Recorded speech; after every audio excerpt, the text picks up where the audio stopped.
তুমি কোথায় যাচ্ছ? যাচ্ছি সবজি বাজারে। 16টা দিন বাড়িতে ছিলাম, একটাও সবজি নেই ঘরে, তার জন্য যাচ্ছি সবজি বাজারে। আর এই দেখো বৃষ্টি চলে আসলো। তাহলে চলো। চলো।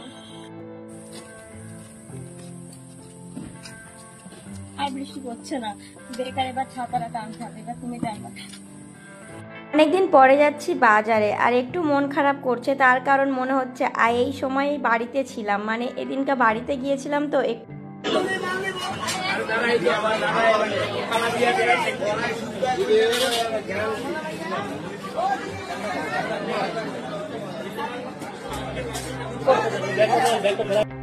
বাজার করা হয়ে গেছে, আর আমি এখন চলে এসেছি। আর কি কি বাজার করলাম আর কি কি আজকে রান্না হবে সেটা তোমাদেরকে দেখাবো। দেখতে থাকো যে কি কি আজকে রান্না করবো। তো সব কমপ্লিট।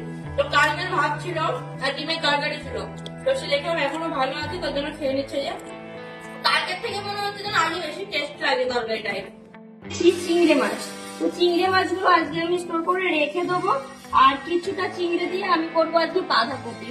এই যে বাঁধাকপিটা নিয়েছি, এই বাঁধাকপিটা করবো চিংড়ি দিয়ে। আর কাঁকড়া কষা। ও, তোমরা হয়তো ভাবছো যে একটা কাঁকড়া নিয়ে এসে কি করবে, আসলে আমি কাঁকড়া ছাড়াতে পারি না। সেটা আমি কাকুকে বললাম আপনি ছাড়িয়ে দেন, আর আমি একটা বাড়ি দিয়ে চেষ্টা করবো যে আমি পারি কিনা, কারণ আমার কাজ শেখার না খুব ইচ্ছা। তার জন্য আমি দেখলাম একটা কাঁকড়া দিয়ে যেমনই পারি না কেন আমি চেষ্টা করবো। এই প্রথম আমি কাঁকড়া কাটছি, তাও জ্যান্ত কাঁকড়া হলে আমি হয়তো পারতাম না। বাট আমি তো তোমাদেরকে আগেই বললাম যে আমি কাকুটাকে বললাম আপনি সব বানিয়ে দিন, আমি বাড়িতে একটা বানাবো। তার জন্য আমরা দুজন মানুষ তো, তার জন্য বেশি করে নিয়ে এসেছিলাম মাছ, তার জন্য আমি একটু কটা ফ্রিজ করে রাখবো। এই যে 3টে কাঁকড়া রাখলাম, আর এখান থেকে অল্প কটার মতো চিংড়ি মাছ রেখে দেবো, কারণ এই দুটোই আমাদের হয়ে যাবে।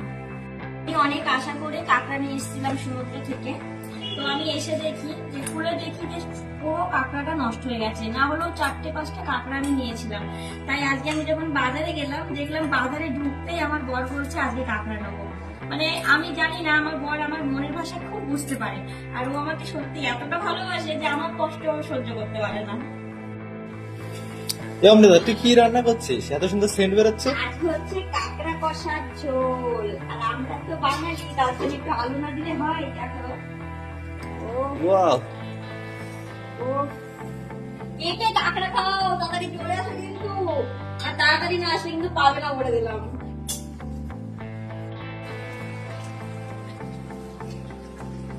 তো ফাইনালি আমার কাঁকড়া কষা হয়ে গেছে, একটু ধনেপাতা ছিটিয়ে এবার নামিয়ে ফেলবো।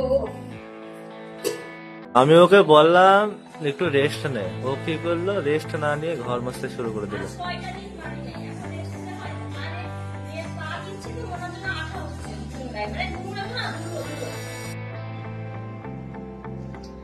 কখন থেকে বলছি যে উঠতে উঠতে উঠতে, দেখো এখন ওঠেনি, আর আমি ওইসব শুয়ে পড়েছি। দেখো আমি ঘেমে কি হয়েছি বাবা, ঘেমে পুরো ঘা হয়ে গেছে। আমি আমার নাকের এখানে একটা ফোঁট হয়েছে, দেখো নাকের এখানে একটা ফোঁট হয়েছে। শুনেছি নাকে ফোঁটা দিলে নাকি ফোঁটে ফোঁট ঠিক হয়ে যায়। এভরিওয়ান, তো আজকে করবো নুডলস। তো আজকে নুডলসটা আছে তোমার চিকেন নুডলস, আর চিকেন নুডলস কিভাবে করবো সেটা তোমরা দেখতে থাকো। আর এই যে দেখতে পাচ্ছ কি বলতো, কত সুন্দর বাক্স, শুধু তাই না, এর মধ্যে একটু কালারের জন্য যদি টমেটো সসটা থাকতো আরো একটু ভালো হতো। আর আমার না টমেটোটা সস মুখে বেঁধে যাচ্ছে, দিদি চোতলা হয়ে যাচ্ছে।